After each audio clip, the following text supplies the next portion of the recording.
పెళ్ళైనా పండగైనా వేడుక ఏదైనా పట్టుచీరల ప్రత్యేక వేదిక వారాహి సిల్క్స్. నమస్తే, వెల్కమ్ టు సుమన్ టీవీ. నేను మీ కృష్ణవేణి. సనాతన ధర్మం నిత్య జీవితంలో మనం ప్రతిసారి పాటించే చాలా చిన్నదైన ధర్మ సూక్ష్మాలతో పాటు మోక్షం లాంటి చాలా విస్తృతమైన అంశాలన్నీ కూడా ఉంటాయి. వాటన్నింటినీ సమయం దొరికినప్పుడల్లా అసలు సమయాన్ని దొరికించుకొని మరీ ప్రేక్షకులకు తెలియజేస్తూ 4 గోడల మధ్య తరగతి గదిలో కూడా విద్యార్థులకు విజ్ఞానాన్ని అందిస్తూ ఇలా వృత్తి ప్రవృత్తి కూడా జ్ఞానాన్ని పంచడమే ధ్యేయంగా ఉన్నటువంటి ఆచార్య కాకునూరి సూర్యనారాయణమూర్తి గారి వాళ్ళ మనతో పాటు ఉన్నారు. గురువుగారితో అనేక అంశాలు మాట్లాడదాం. గురుగారు నమస్కారం. నమస్కారం అమ్మాయి. గురుగారు, చాలా సంతోషంగా ఉంది మీరు ఇవాళ ఇక్కడ ఉండడం. మాకు మీ నుంచి సముద్రంకి దోసెడు నీళ్ళతో వెళ్ళినట్టుగా ఉంటుంది మాకు 1-2 గంటలు. అంటే మీతో ఈ జర్నీ చాలా సుదీర్ఘంగా కొనసాగాలని ముందుగా కోరుకుంటున్నాం మేము. గురువుగారు, మీరు ఈ సమాధానం చెప్తున్న ప్రారంభంలో సంఖ్య పెరిగితే టీచింగ్ చేసే వాళ్ళు ఎక్కువ మంది వస్తారు అన్నారు. అది మంచి గురువులు వచ్చినంత వరకు సమస్య లేదు. ఇప్పుడు ఏమవుతుంది, అందరూ గురువులే, అందరూ ఇలా కెమెరాల ముందు వచ్చేవాళ్ళే. వీళ్ళందరూ ఎవరికి తోచింది వాళ్ళు చెప్పడం వల్ల నిజంగా ఇవాళ ఆడియన్స్కి ఉన్నంత కన్ఫ్యూజన్ నాకు తెలిసి ఇన్నేళ్లలో ఎప్పుడూ లేదు. ఏది చేయాలి ఏది చేయకూడదు, ఒకరు చెప్తారు ఒకరు వద్దంటారు. ఇలా టోటల్గా వాళ్ళు కన్ఫ్యూజన్లో తంతులు కూరుకుపోయారు. అంటే దీపం పెట్టాలి, పసుపు కుంకుమ పెట్టాలి, గడపకు పెట్టాలి, నిమ్మకాయలు పెట్టాలి. ఇది దాటి మీరన్న లాస్ట్ మెట్టు దాటి విగ్రహాన్ని దాటి ఇంకా తత్వం ఎప్పుడు చేరుతారు వాళ్ళు? ఇది నేను పూర్తిగా ఏకీభవిస్తున్నాను. ఒక ప్రావర్బ్ ఉంది, excess of anything is injurious to health. ఒకనాటి కాలంలో జ్వరం వచ్చింది అనగానే డాక్టర్ గారి దగ్గరికి వెళితే ఆయన మాత్రలు 2 ఏవో రేపర్లు చింపి తెల్ల కాగితంలో చుట్టి ఇచ్చేవారు. ఇది వేసుకోండి పోతుంది అనేవారు. ఆ మాత్ర ఏమిటో నాకు అనవసరం, ఆయన ఇచ్చాడు, నేను వేసుకోవాలి, ఎప్పుడు సమయం చెప్తాడు, జ్వరం పోయేది. ఇప్పుడు ఆ మాత్ర ఏంటో చాట్ జీపీటీ మనకు తెలియజేస్తుంది. ఇది ఎలాగో మార్కెట్లో కూడా ధర్మం తెలిసిన వారు, ఆచారవంతులు, జ్ఞానవంతులు వాళ్ళ ఇళ్లలో వాళ్ళు ఉంటారు. మనలో భక్తి భయంతో పెరుగుతోంది, ఆధ్యాత్మిక జ్ఞానంతో కాదు. నిజమే, భక్తి భయంతో పెరిగినందువల్ల షార్ట్ కట్ మెథడ్స్ ఏమైనా ఉన్నాయా, మోక్షానికి కూడా షార్ట్ కట్ కావాలి అన్న అన్వేషణ మొదలైంది. భక్తి జ్ఞానంతో ఉంటే ఉన్నంతకాలం వాళ్ళు నెమ్మదిగా నిన్న ఎలాగో ఇవాళ అలాగే కర్మ చేస్తూ నెమ్మదిగా అదే సమయానికి ఆ పండు పక్వానికి వస్తుంది అని వేచి ఉండేవాళ్ళు. ఇప్పుడు వేసేంత సమయం లేదు కదా, కాబట్టి ఆ పండును ఒక కెమికల్ రసంలో ముంచి పండింది అనిపించి తినేస్తున్నారు. సమయం ఉన్నంత సమయం తీసుకుంటే ఆ పప్పు ఉడుకుతుంది. కుక్కర్లో పెట్టిన పప్పు మగ్గుతుంది. ఉడకడం వేరు, మగ్గడం వేరు. మెత్తపడిపోయినంత మాత్రాన ఉడికినట్టు కాదు కదా, చాలా తేడాలు. అలాగే ఈ మనమే చేస్తున్నటువంటి తొందరపాటు కారణంగా ఈ మధ్య నేను కూడా చెప్పిన చిన్న ఉదాహరణ, పరమాత్ముడికి పంచామృతాభిషేకం చేయాలి. పాలు, పెరుగు, తేనె అన్నింటినీ విడివిడిగా ఒక్కొక్కటి వేసి కాస్త మంచినీరు అభిషేకం చేసి విగ్రహాన్ని చక్కగా కడిగి పుట్టు పెట్టి హారతి ఇచ్చి నైవేద్యం ఇచ్చి చిన్న విరామం ఇచ్చి అనంతరం మళ్ళీ దధనాస్నపయామి పెరుగుతో మధువాత ఆరుతాయతే తేనె, ఇలా వేరువేరుగా చేయాలి. ఈ అభిషేకం చేయడానికే మనకు ఒక అరగంట గంట పట్టేలాగా ఉంది. వచ్చిన బంధువులు వెళ్ళిపోతారుగా, కాబట్టి 5 ఒక గ్లాసులో పోసేసి పరమాత్మ మీద పోసేసి స్వామి పోసేసాం. మనమే చెడగొట్టుకుంటున్నాం. పరమాత్ముడేమి అడగలేదు మనల్ని అభిషేకం చేయండి అని, పూజ చేయండి, వ్రతం చేయండి అని ఆయన ఏం అడగలేదు. మనం మన కోసం చేసుకుంటున్నాం, పురాణాల్లో ఉంది కాబట్టి అని. దీంట్లో ప్రచారకాంక్ష పెరిగిపోయి బై మిస్టేక్, పొరపాటుగా ఒక పరమాత్ముడే మీకు దర్శనమిస్తే కూడా ముందు ఒక సెల్ఫీ తీసుకొని తర్వాత ఆయన్ని ఒకసారి ఇలా గిచ్చి, నిజంగా మీరు శివుడేనా, ఇది ఒరిజినల్ స్నేక్, ఇది ఒరిజినల్ 3వ కన్నేనా, మీసం కూడా పట్టి లాగి అదేంటి మీకు మీసం ఉంది విష్ణువుకి లేదే అంటూ చెత్త ప్రశ్నలు వేస్తూ పరమాత్ముడిని కూడా భయపెట్టే స్థితికి మన పూజలు చేరుకున్నాయి. అవును, 3 వత్తులు వేసి దీపం పెట్టాలి అని మనకు సంప్రదాయంలో శ్లోకం ఉంది. సామాన్యంగా చెప్పే శ్లోకం 3 వత్తులు వేయాలి. 2 వత్తులు వేయాలి జీవుడు ఈశ్వరుడు. ఇది వేదాంతం, అద్వైతం. 2 కలిపి వేస్తే సరిపోతుంది. 3 వత్తులు విశిష్టాద్వైతం. 1 వత్తి మనం పోయేటప్పుడు వేస్తారు. ఇలా కాదు, 5 వత్తులు వేస్తే పంచభూతాలకు ప్రతీక, 6 వత్తులు వేస్తే షణ్ముఖుడు కుమారస్వామికి ప్రతీక, కొబ్బరి నూనెతో దీపారాధన చేస్తే డబ్బులు వస్తాయి. మన స్వార్థం మన భక్తిని మూఢభక్తిగా, మూర్ఖభక్తిగా మారుస్తోంది. దీపం పెట్టే ఆ సందర్భంలో తైలము అన్న శబ్దమే ఉంది. తైలము తిలలలో నుంచి స్వీకరించినటువంటిది. నువ్వుల నూనెతో దీపం పెట్టాలి అంతే. నేతితో దీపం పెడితే శ్రేష్టం, ఆవు నేతితో దీపం పెట్టాలి. ఇంత ఈ 2 ఉన్నాయి. ఇది కాకుండా పల్లీల నూనె, ఇప్ప నూనె, కుసుమ నూనె, కొబ్బరి నూనె, మల్లెపూలతో వచ్చే నూనె, ఇంకా 56-72 రకాల నూనెలు కాంబినేషన్స్, ఆముదము, నెయ్యి, నువ్వుల నూనె కలిపి దీపం పెడితే శత్రువులు వశమవుతారు, డబ్బులు తిరిగి వస్తాయి. మన కోరికలకు అనుకూలంగా పెర్మిటేషన్స్ అండ్ కాంబినేషన్స్తో భక్తిని మార్చి ఆధునికంగా మనం చేస్తున్నాం అన్న ఆలోచనలతో ప్రచారకాంక్ష పెరిగిపోయి, అడ్వర్టైజ్మెంట్ పెరిగిపోయి, సెల్ఫీల పిచ్చితో భగవంతుడిని భయపెట్టే పని చేస్తున్నాం.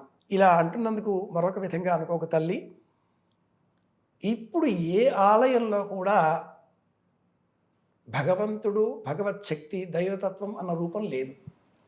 ఏ ఆలయంలో కూడా విగ్రహాలు మాత్రమే ఉన్నాయి, రాజకీయ నాయకులు మాత్రమే ఉన్నారు, బిజినెస్ ఉంది, లేదా మూఢభక్తితో ఉండేవారు మాత్రమే ఉన్నారు.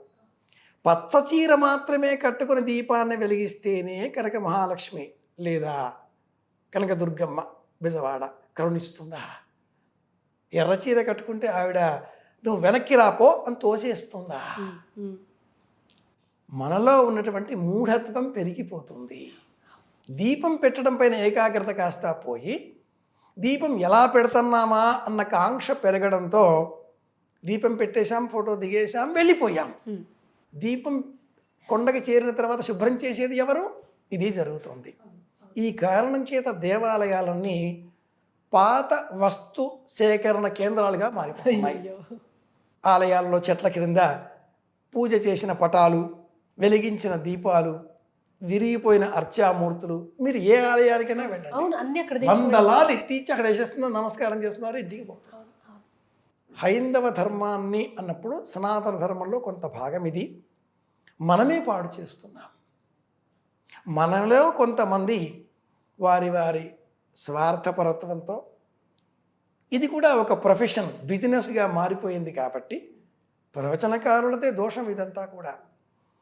ఈరోజు పరమాద్భుతమైన రోజు. ఈరోజు మీరు వెళ్ళి ఇక్కడ ఈ పాతాళ గంగలో, ఆకాశ గంగలో మీరు ఇప్పుడు స్నానం చేస్తే మీ సకల పాపాలు, సమస్త పాపాలు తొలగిపోతాయి అని చెప్పడంతో ఆ మాటలలో ఉండే వేగం జనాలను పరిగెత్తించేలాగా చేస్తుంది, పుష్కరాలలో స్నానాలు చేసేలాగా చేస్తుంది, ప్రయాగకు కూడా పరిగెత్తిస్తుంది.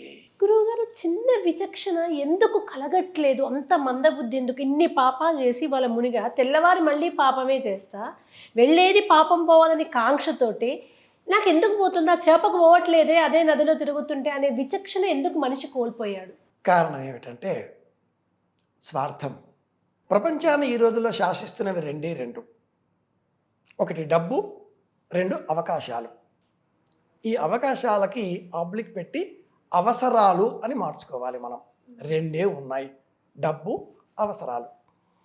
డబ్బు సంపాదించే సమయంలో అన్ని అడ్డదారులు తొక్కేసి మెట్లపైకి పైకి వెళ్ళిపోయి ఇందులో 10వ వంతు, వేరే మతాల్లో కూడా చెప్తున్నారు ఈ 10వ వంతు గురించి, ప్రపంచమంతా ఇప్పుడు ఆశ్చర్యంగా చూస్తోంది. ఏమి కొంత ఇచ్చేసి మనం కొంత పాపాన్ని కడిగేసుకోవచ్చు.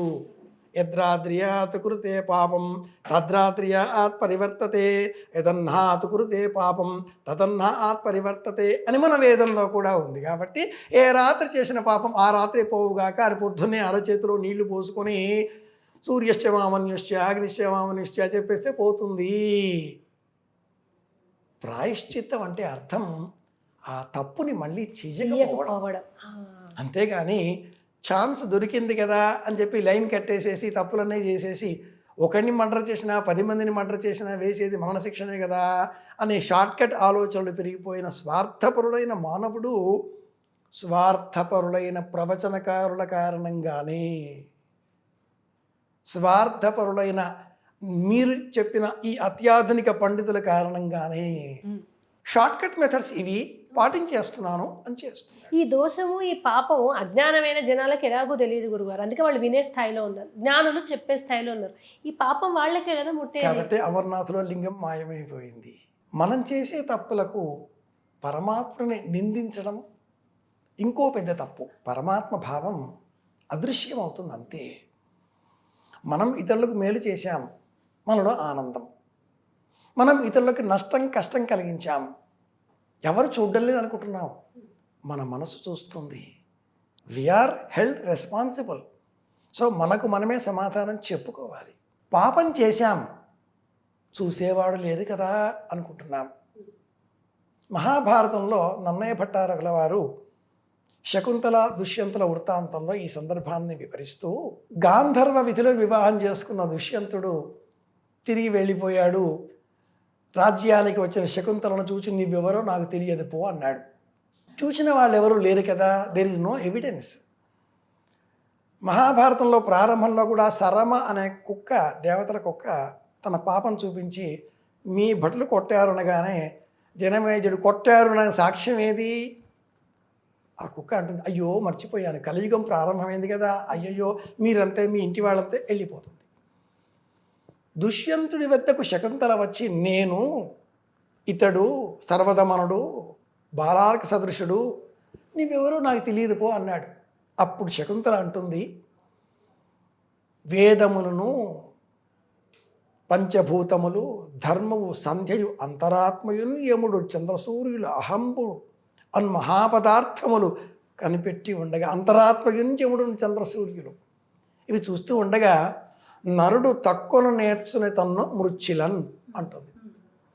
4 వేదాలు, పంచభూతాలు, ధర్మము, సంధ్య, అంతరాత్మ, యముడు, చంద్రుడు, రాత్రి, సూర్యుడు, రాత్రి పగలు, అంతరాత్మ. There were 18 in the list.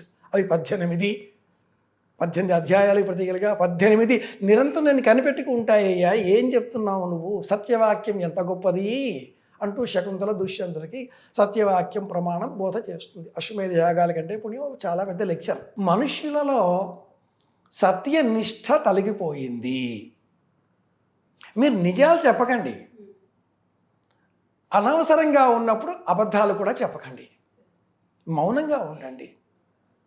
అందుకే ప్రాచీనులు మునిత్వము, మౌనంగా ఉండండి, తక్కువ మాట్లాడండి, ఋషిత్వము, అవసరమైతే మాట్లాడండి. ఊరికే మాట్లాడితే పొరపాటుగా ఎన్నో తప్పులు వచ్చేస్తూ ఉంటాయి. మాట్లాడుతూ ఉన్నాడు జబ్బు, మాట్లాడడం ఒక పెద్ద వ్యాధి. తక్కువ మాట్లాడండి, సమస్య లేదు. ఈ పాపాలను ఎక్కడ పోతున్నాయి అన్న విషయంలో వేదం కూడా ఇంకో చిన్న కథ చెబుతుంది. దేవాసురా సంయత్త ఆసన్న తే దేవ ఆప్యేశ్వమృజత. అన్నింటికీ వేదమే ప్రమాణం. దేవతలు రాక్షసులు యుద్ధం చేశారు. దేవతలు కాబట్టి అంటిన గాయాలు, మురికి, పాపం, దోషం, నీళ్ళలో స్నానం చేశారు, కడుక్కున్నారు, వెళ్ళిపోయారు. ఆ నీళ్లు ఈ పాపాలు మాకెందుకు అన్నాయి, ఎవాపరేట్ అయ్యాయి, సూర్యుడి వద్దకు పోయాయి. సూర్యుడు కూడా ఎందుకు వచ్చారు మీరు అన్నాడు. ఇలా జరిగింది అన్నాయి ఆ మబ్బులు. వర్షంతో కురిసి మళ్ళీ ఎలా ప్రకారం వెళ్ళిపోయాయి నీళ్లు, పాపాలు మిగిలాయి. ఆయన అన్నాడు మీరు కిందికి పోండి. ఎక్కడికి పోవాలండి? అడ్రస్ గూగుల్ చెప్పాలిగా, లొకేషన్ చెప్పాలిగా. ఎవరైతే గోళ్ళు పెంచుకుంటారో వాళ్ళ దగ్గరికి పోండి అన్నాడు. ఋషులు పుస్తకాలతో రాసేశారు, గోళ్ళు పెంచుకోవద్దండి దయచేసి ప్లీజ్. చచ్చిపోయిన తర్వాత పెరిగే లక్షణం గల మృత అణువులు గోళ్ళు, జుత్తు, డెడ్ సెల్స్ కాబట్టి పెరుగుతున్నాయి కాబట్టి దోషం. రాక్షసుల బొమ్మలు, రాక్షస స్త్రీల బొమ్మలు చూపిస్తే ఇలా చూపిస్తూ ఉంటారు. మన వాళ్ళు పెంచుకోవద్దండి అన్నారు. ఆ రోజుల్లో వాళ్ళు పెంచుకోలేదు. ఇప్పుడు అందరూ కూడా పెడిక్యూర్, మ్యానిక్యూర్ చాలా చేసుకుంటున్నారు. మనం తక్కువ మాట్లాడడం మంచిది.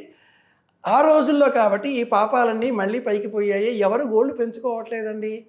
కునఖీష్యావతీష్యావతన్నగ్రదిధిషౌ అగ్రదిధిషు పరివిత్తో వీరహణి వీరహా బ్రహ్మహణి. ఒక పెద్ద లిస్టే ఉంది ఏకంగా. ఇందులో అర్థం లేకుండా మాట్లాడేవాళ్ళు మాట్లాడకూడదు. అక్క చెల్లెలి పెళ్లి చేయకుండా ఏ ఇంట్లోనైనా మగవాళ్ళు పెళ్లి చేసుకోకూడదు. అన్న పెళ్లి కాకుండా తమ్ముడు పెళ్లి చేసుకోకూడదు. అన్న పెళ్లి కాకుండా తమ్ముడు పెళ్లి చేసుకుంటే ఆ తమ్ముడు ఇల్లాలని తీసుకుని గదిలోకి వెళ్ళిపోతే అన్న మనసు ఎంత బాధపడుతుంది, ఆ కుటుంబం విచ్ఛిన్నం అవుతుంది. సో క్రోనలాజికల్ ఆర్డర్ తప్పుతుంది. చేసుకోవద్దు, స్వాహాకారం లేకుండా హోమంలో సమిధలు వేయవద్దు, ఇలా చాలా రూల్స్ అండ్ రెగ్యులేషన్స్ పెడుతూ వచ్చాడు సూర్యుడు. ఋషులు అవన్నీ చూస్తున్నారు, రాస్తున్నారు, చేయకండి చేయకండి. ఆ రోజుల్లో తక్కువ మంది సొసైటీ కాబట్టి వాళ్ళు విన్నారు, చేయలేదు.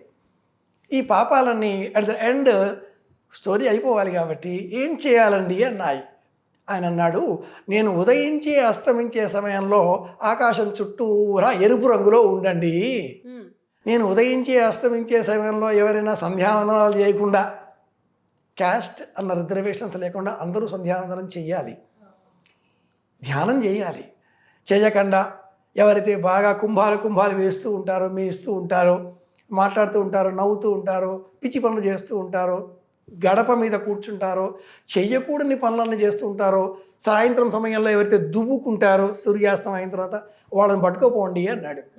ఆ రోజుల్లో సూర్యాస్తమయం సూర్యోదయం చాలా అందంగా ఉండేది. ఇవి చేసేవాళ్ళు ఎవరు లేరు కాబట్టి.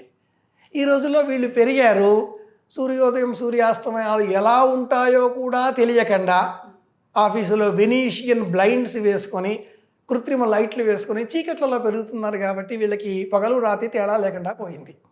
అర్ధరాత్రి పిజ్జా బర్గర్లను ఆర్డర్ చేసుకుని తినే వాళ్ళ సంఖ్య పెరిగిపోవడంతో పాపాలు ఎక్కడ పోయాయి, ఇగో ఇక్కడే తిరుగుతున్నాయి. ఇది సమస్య. ధన్యవాదాలు గురుగారు. శ్రీరామ జయం.